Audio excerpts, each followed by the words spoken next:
Two countries divided by centuries of rivalry and warfare, and by 34 kilometers of treacherous open sea.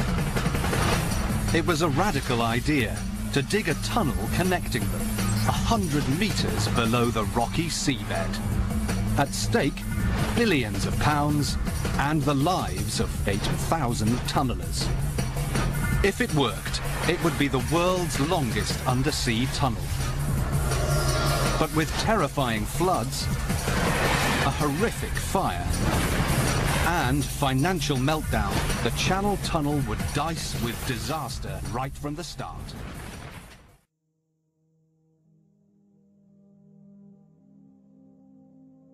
Okay, so this is something I just wanted to put out there real quick. It's actually something I've been chewing on for some time now, maybe several months since I first started thinking about the question of the Eurotunnel. So I guess we could call this just a page out of the diary of my random flat earth curiosities or whatever. So basically I've been wanting to look into this. Basically I've been kind of interested in the idea of the Eurotunnel or Channel Tunnel or whatever you want to call it, since listening to the various interviews with surveyors that I'm sure many of you have listened to.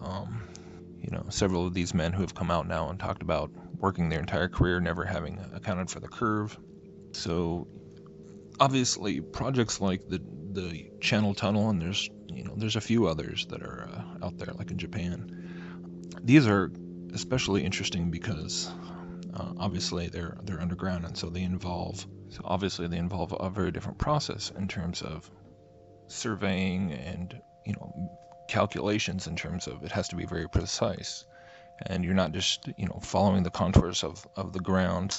It has to be even more precise, especially in the case of tunneling under a large body of ocean water, where the risk of collapse and the ocean water leaking in is an extremely real issue. So you would think that in a project like the Eurotunnel, that compensation for curvature would be paramount, and having to make sure that you didn't make a miscalculation and wind up tunneling too close to the bottom of the channel and endangering the lives of everyone involved. So I was curious, wanting to calculate, what the expected curvature should be for that amount of water and the length of the tunnel itself. The channel distance is 37 kilometers, and when you convert that into miles and calculate the curvature using inches, which is the way I'm accustomed to doing it, you come up with 349 feet of expected curvature. Now the tunnel itself, of course, is longer than the body of water because it enters in further inland. And so the full length of the tunnel from one entrance to another is 50.5 kilometers. And again, when you convert that into miles and calculate the expected curvature, you're looking at 656 feet of expected curvature. So I think most people who are already looking into these into the issue of curvature would probably already see why this would be of interest, because while that might not seem like a lot, and I know the detractors are already would just assume that this is just already being accounted for. In every documentary that I have now watched on the subject, and every thing online I could find where I was reading, I've just been looking everywhere I could to try and find mention of calculation of the curvature, and of course I have not found anything. So that in itself isn't proof, but it is, of course, very interesting. In all the pictorial depictions of the Channel Tunnel from the side view, of course, the water is always depicted as a perfectly flat surface. In these 3D models, as far as I can tell, they are depicted as flowing under a flat surface. And then there's another clip I'm going to play at the end here, where they're talking to the head surveyor of the Eurotunnel project, and he doesn't mention curvature at all either. So this is really interesting when you're dealing with two sides that are tunneling from opposite directions, and the idea is to meet precisely in the middle at the predicted point under a massive amount of ocean water. Calculations have to be there's no way that they could do this without calculating for curvature, because the idea is that they are, they have to remain low enough below the seabed, but if the water level is curving, then yeah, so there's real risk involved. Not only that, but like in all these depictions where the tunnel, because of the way that they have to follow the sediment, it doesn't go in a straight line down and then flatten out at the bottom and then a straight line up. It moves up and down and kind of snakes to go with this blue chalk layer that they tunnel through.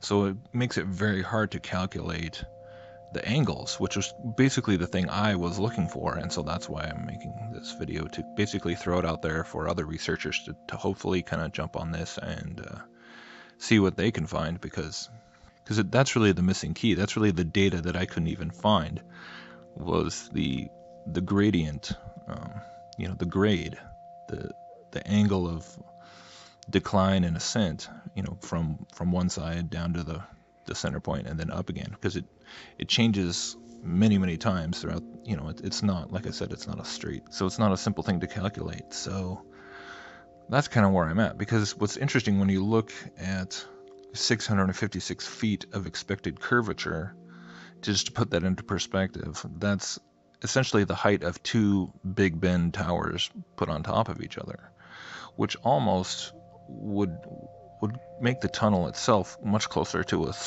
straight line than having to dip down and then climb all the way back up.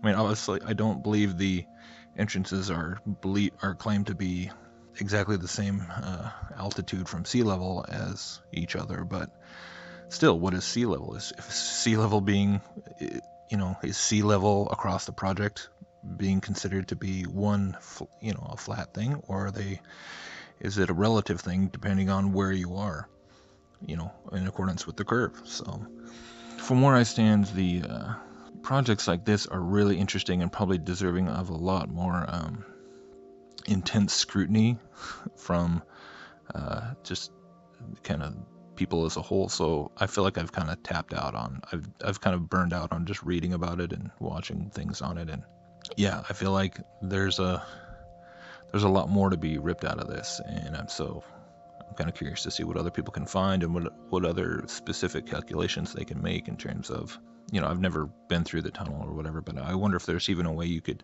calculate, decline and ascent from actually riding on it, if you had just your smartphone with a level app or, whatever. So yeah, I'm just kind of looking for help and input and feedback, and I'm just curious what other people think about this. So here's another clip, just kind of, again, talking with that surveyor and the whole method of how they were calculating their direction as they dug the tunnel. So thanks for watching. Disastrous. Flooding, or worse, tunnel collapse. It was imperative that the TBMs were guided along a safe and accurate route. That meant conducting one of the world's longest and most in-depth underground surveys. Rewind to August 1986, 18 months before tunneling began. When surveyor Eric Radcliffe took on the job of plotting the tunnel's course, he knew the scale of the challenge he faced. France, you can see over there, that's the French coast. So we had all that way to drive the tunnel and keep it online for that 38 kilometers. Actually, from here it doesn't look too bad, but it's a long, long way. Plotting an accurate course over such a long distance underground is a surveyor's nightmare. In tunnels, the normal rules of surveying don't apply. Surveyors normally work by measuring a series of angles at control points along the route. It's all a matter of geometry.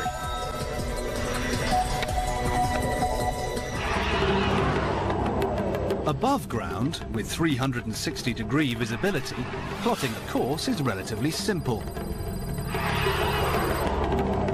Eric Radcliffe explains the difference. The whole road is opened to the air.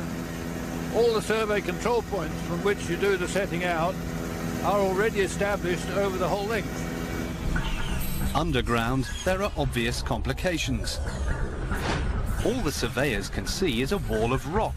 They can't see ahead to plot the course. Roads have one other plus point over tunnels. Because they're flat strips on the landscape, they can only go off course in two directions, left or right. A tunnel occupies a three-dimensional space underground. It can go off course not only left or right, but also up or down. The two halves of the channel tunnel had 4 potential ways to miss meeting up.